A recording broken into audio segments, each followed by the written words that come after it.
అని మిమ్మల్ని అడుగుతున్నా. అంటే ఈ ముఖ్యమంత్రి రాష్ట్రాన్ని దోపిడీ చేశాడు. వీళ్ళ ఎమ్మెల్యేలకు లైసెన్సులు ఇచ్చాడు. ఎక్కడికక్కడ అడ్డదోపిడీ చేశారు. చేసి ఈరోజు వాళ్ళ వల్ల చెడ్డ పేరు వచ్చింది కాబట్టి నిన్ను మారుస్తానంటున్నాడు. వాళ్ళని కాదు మార్చవలసింది.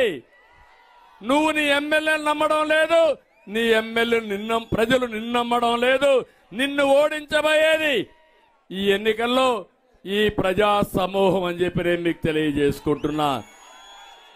అందుకే ఒక విషయం మీరు చూస్తే వైఎస్ఆర్ కాంగ్రెస్ పార్టీకి ఓటే అడుగుతున్నా. నేను ఈ కర్నూలు నియోజకవర్గంలో ఒక్క పని మీరు చేశారా అని అడుగుతున్నా.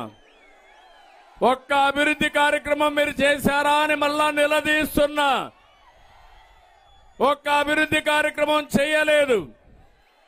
సంక్షేమ కార్యక్రమాలు చేశామని ఉదరగొడుతున్నారు. నేను ప్రారంభించిన 100 సంక్షేమ కార్యక్రమాలు రద్దు చేసిన ప్రభుత్వం ఈ వైఎస్ఆర్ కాంగ్రెస్ పార్టీ.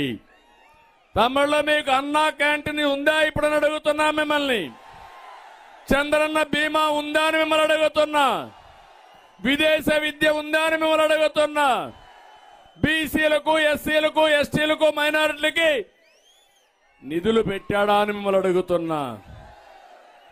ఏది లేకుండా మిమ్మల్ని అందరినీ కూడా ఇబ్బంది పెట్టే పరిస్థితికి వచ్చాడు. సమాజంలో ప్రతి ఒక్కరూ బాధితులే, అందులో నేను కూడా బాధితుడిని. అవునా కాదా అని మిమ్మల్ని అడుగుతున్నా.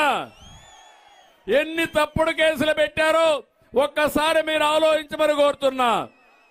ఇలాంటి దుర్మార్గమైన పార్టీని మన జీవితంలో ఎప్పుడైనా చూసావా తమ్ముళ్ళు అని అడుగుతున్నా. అందుకే నేను అంటున్నా, జగన్మోహన్ రెడ్డిని ఓడించడానికి జనం ఊరూరు సిద్ధంగా ఉన్నారు. మిమ్మల్ని ఇంటికి పంపడానికి అన్నదాతలు సిద్ధంగా ఉన్నారు. మిమ్మల్ని తరిమి కొట్టడానికి కసితో మా తమ్ముళ్ళు సిద్ధంగా ఉన్నారు. మీ జెండా